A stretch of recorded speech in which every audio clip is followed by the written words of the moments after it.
So ito na mga idol yung part 3 po ng ating video.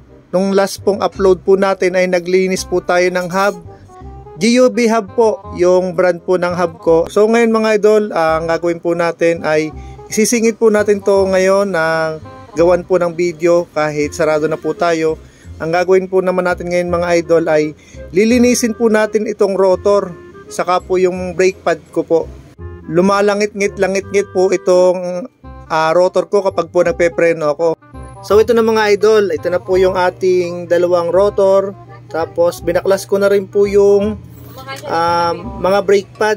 So yun mga idol, kapag tinanggal po natin yung ating mga brake pads, siguraduhin lang po natin na salpakan po natin yung caliper. Para hindi po siya mag-leak kung sakaling hindi po inaasahan na mapisil po yung lever. Bali ang ginamit natin mga idol na liha ay 240. Para hindi po ganong kakapal, hindi rin naman po ganong kanipis. Tapos yan mga idol, ito gagamitin natin, degreaser, tapos sinaluan ko na rin po yun ng tubig. Yan. Bilang natin. Para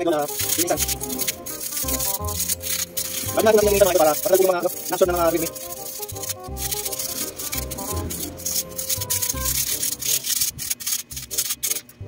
A few moments later. Ito na po mga idol, nalinisan na po natin yung dalawang rotor. Bali mga idol, ikinabit ko naman po itong isang rotor dito po sa may hub kasi ito torch ko po ito para hindi mainit kapag hinawakan. Tapos naka-gloves lang po dapat tayo para kapag ipinunas po natin yung liha ay hindi po tayo mapapasok. Yan mga idol, ito torch lang po natin.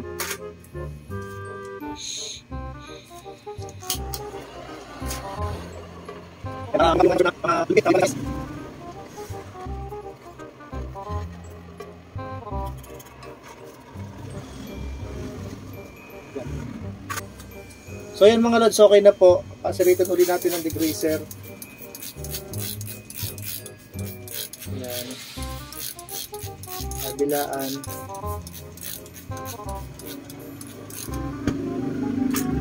Saka po natin pupunasan uli ng liha. Yan. Para gagawin.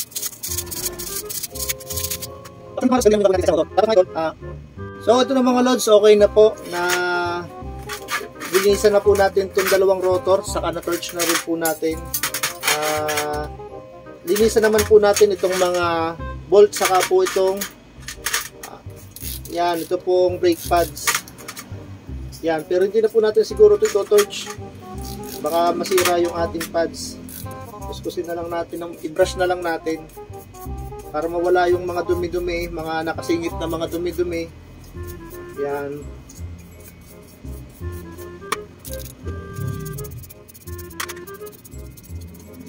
Lawan naman po natin ng malinis sa tubig.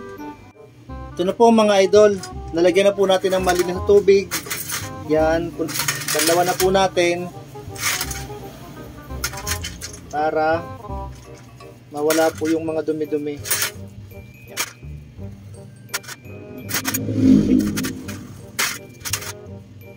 Yan.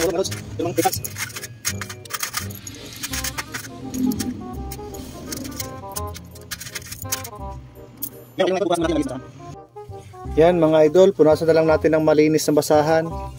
Siguraduhin lang po natin na malinis na basahan yung ating ipupunas kasi baka po mag-ingay uli yan kapag madumi po yung ating naipunas. Yan. Okay,